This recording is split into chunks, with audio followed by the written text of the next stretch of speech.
আজকে আমরা শ্রীগুরুর সঙ্গে প্রসাদ খেতে গেছিলাম। 5 দিন ব্যাপী এটি উৎসব হয়। তার আগে আমরা জল ঢালতে গেছিলাম পয়লা বৈশাখের দিন। তো প্রতিদিনই লোকে জল ঢালে গাছতলায়, যার যা মনস্কামনা ওখানে পূর্ণ হয়।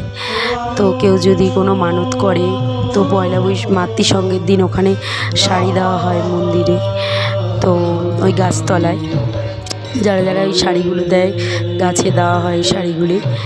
তো আজকে আমরা এই 5 দিন ব্যাপী উৎসবে এখানে প্রসাদ খাওয়ানো হয় দুবেলা, সকাল দুপুরে আর রাত্রিরে। তো আমরা আজকে গিয়েছিলাম প্রসাদ খেতে। ঠাকুরের ওখানে গান হচ্ছিল, আমরা একটু ওখানে বসলাম, দেখলাম। তো আজকে বড়া কীর্তন হবে, তারপরে কালকে মালসাভোগ দেওয়া হবে। কালকেই শেষ মালসাভোগ হয়ে। আমি আর আমার মা গেছিলাম।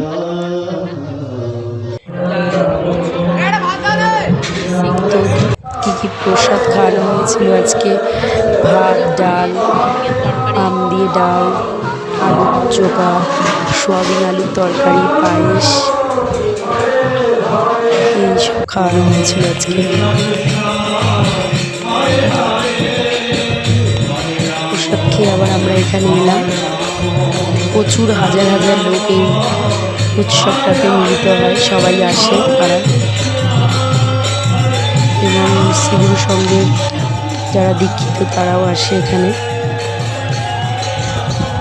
তারা তো আসবেই।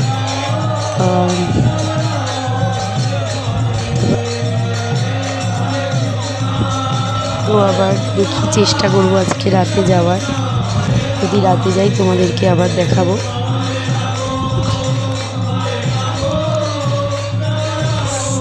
পয়লা বৈশাখের দিন এখানে জল ঢালা হয়। তো আগে আমি তোমাদের দেখিয়েছি পয়লা বৈশাখের দিন জল ঢেলেছিলাম ওখানে।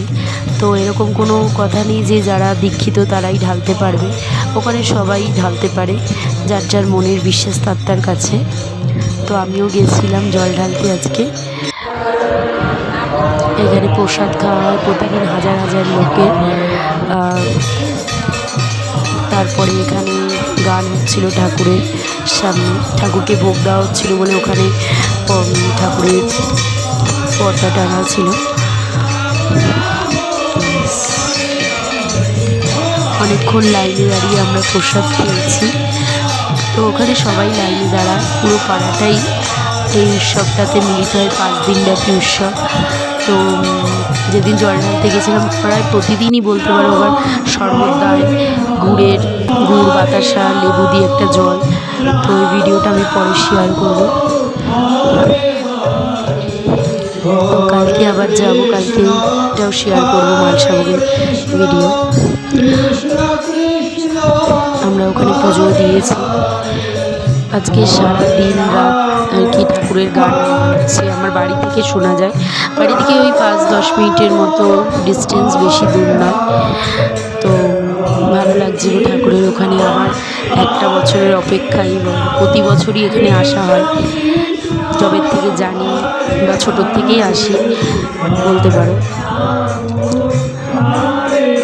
আবার একটা বছরের অপেক্ষা করতে হবে কবে আবার এই উৎসব আসবে। এটুকুই বলার ছিল। আর ভিডিওটাকে বেশি লেন্দি করলাম না, এখানেই শেষ করলাম।